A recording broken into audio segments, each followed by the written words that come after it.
ان کا ایک رہنما تھا تھیوڈور ہیزل کے نام سے. اس نے انگلش میں کتاب لکھی یہودی ریاست کے نام سے. اس نے کہا کہ یہودیوں کے لیے ریاست ضروری ہے، یہودیوں کی الگ ریاست، الگ سلطنت اور الگ ملک ہونا چاہیے. اب سوال یہ پیدا ہوا کہ یہودیوں کی ریاست کہاں بنائی جائے، کیونکہ یہودی تو پوری دنیا میں موجود ہیں اور ذلیل و خوار ہو رہے ہیں. کچھ تعداد ایک ملک میں، کچھ دوسرے ممالک میں.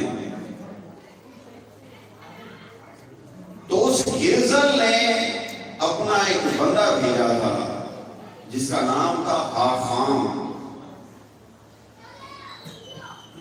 اور وہ بندہ بھیجا تھا سلطنت عثمانیہ کے جو مسلمان بادشاہ تھے سلطان عبدالحمید خان، ان کے پاس اپنا بندہ بھیجا. اس بندے نے سلطان سے کہا کہ بادشاہ، آپ فلسطین کی زمینیں ہمیں بیچ دیں،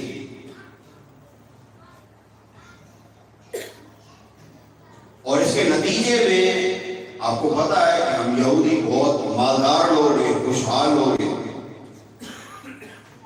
ہم ترکی کے جتنے بھی قرضے ہیں وہ سارے کے سارے قرضے ادا کر دیں گے، لیکن آپ ہمیں فلسطین کی زمینیں بیچیں. سلطان عبدالحمید خان کوئی آج کل کا سیاستدان یا آج کل کا حکمران نہیں تھا، وہ ایک غیور مسلمان بادشاہ تھا. اس نے دو ٹوک لہجے میں یہودی کو جواب دیا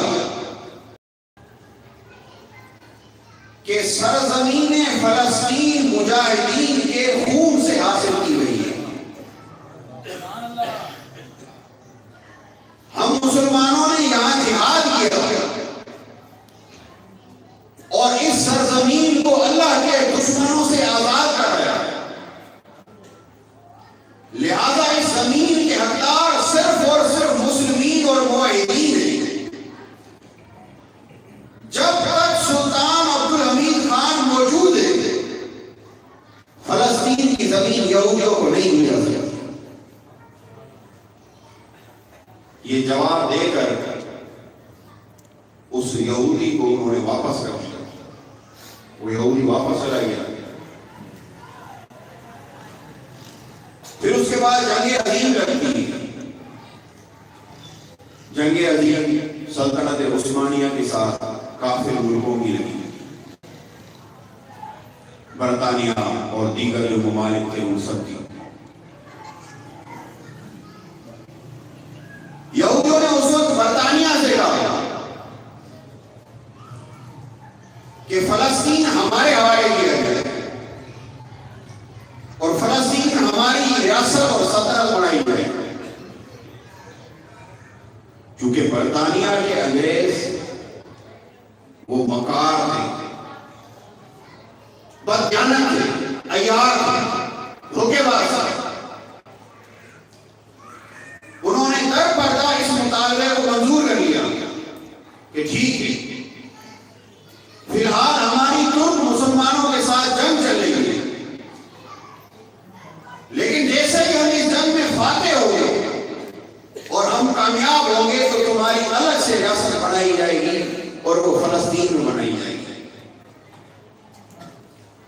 اب آپ دیکھیے کفار کی سازش. برطانیہ کے انگریزوں نے ایک طرف عرب مسلمانوں کو دھوکہ دیا، عرب مسلمانوں سے یہ کہا کہ تم اٹھو، بغاوت کی تحریک